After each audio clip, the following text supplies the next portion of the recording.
And we welcome you back to Bellator Fighting Championships. With Jimmy Smith, I'm Sean Wheelock.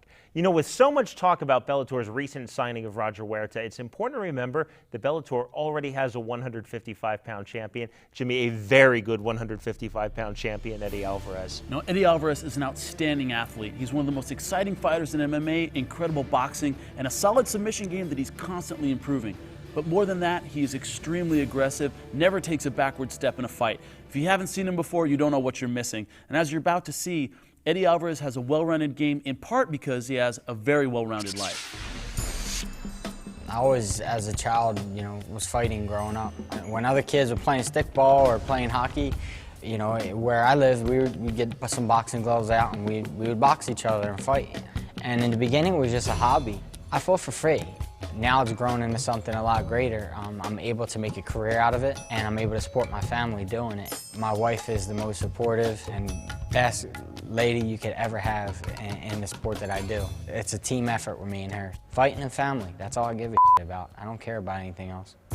The main thing that a fighter has to be willing to give up to be able to step in the cage is his ego. There's always going to be someone faster. There's always going to be someone stronger. I win because I'm the most afraid. I'm more afraid than my opponents. And that's why I prepare the way I prepare for fights. What does a fighter have to bring to beat me? I ain't gonna tell him. He's gonna have to figure that out for himself. Coming back to America from Japan was a big opportunity for me because I made a good name for myself over there, and so it was important for me to receive the same amount of recognition in my country as I did in Japan. I spoke to the ref beforehand. I said, yeah, I may get knocked out, but give me a second and I'll pop back up. He looked at me and said, are you serious? I said, yeah, sometimes I get a little reckless in there. He laughed and we laughed about it, and I headed on out to the cage. My strategy going to the Greg Laughlin fight was actually to stand as much as I could, and then it wasn't until the end of the fight that I found out that Laughlin was like an Irish pro boxer. So I'm like, oh, okay. But at the beginning of the fight, I caught him with a really good shot, and when I went in to finish, I remember getting caught. I remember, boom. Oh! Buckled Eddie with the left hand, Laughlin did. And I felt a little flash and I dropped, but immediately I went to the clinch to clear my head, and I got him against the cage and we were at a lull. So I ran my feet as hard as I could and got a little bounce, a little spring off of the cage, and then swept his feet out from under him. And as soon as he went down, he was leaving his neck wide open, so I went after him. Alvarez. Oh, he gets him. It's over. It's over. And Greg Laughlin is done. Eddie Alvarez with ease, moving on in the Bellator lightweight tournament. No surprise here, Eddie Alvarez back in the win column. When I did the back foot, it's just a celebration. I think it catches on more with the young fans.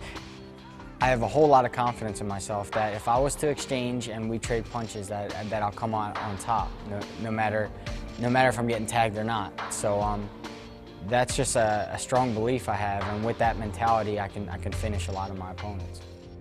I feel during the tournament structure that you just become more game. Your heart grows, your conditioning grows, your endurance grows. So as you go on, you only become better, and your confidence by the time you get to the second round is even higher. Eric Reynolds, I mean, he was a striker, one-dimensional. He had no ground game, so I was pretty confident that on the ground I can take care of things. But he was game, man. Eric Reynolds is a game dude.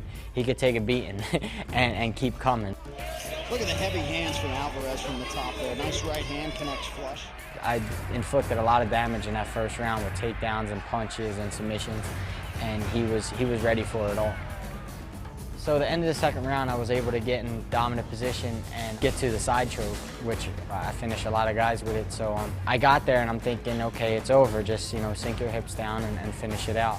But he was game, and he kept coming, and he didn't give up. So I was very shocked, man. He was turning purple, he was gargling. I think at one point he even fish hooked himself, which I thought was really odd. He took his finger and went like this to himself to get air or something. I'm like, man, I never seen that defense before, but he did it, and he was able to last. I knew that he wouldn't get much recovery that round. I knew that I just kind of squeezed the life out of him. So coming out in the third, I was pretty confident that I'd be able to finish the show. I was able to establish a takedown again, and as I was ground and pounding a little bit, he gave me his back, and he was turtling up on his back. So I just kept hitting it until I found the choke and gave his neck up, and that was it. Oh, every neck and choke is in deep. This is going to be it. It's all over, ladies and gentlemen. After the Reynolds fight, I'm thinking to myself, hey, here I am again. You know, I got done the Dream Lightweight Grand Prix, and I'm in the finals again, and here it goes. Eddie Alvarez came into Bellator a known commodity.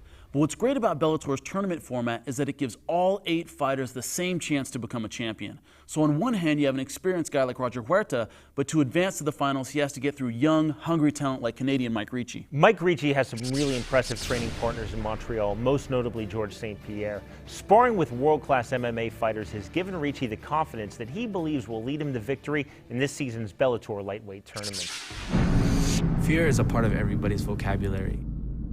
If somebody tells you that they're not scared, it's not true. If you can channel fear, fear becomes focus and patience.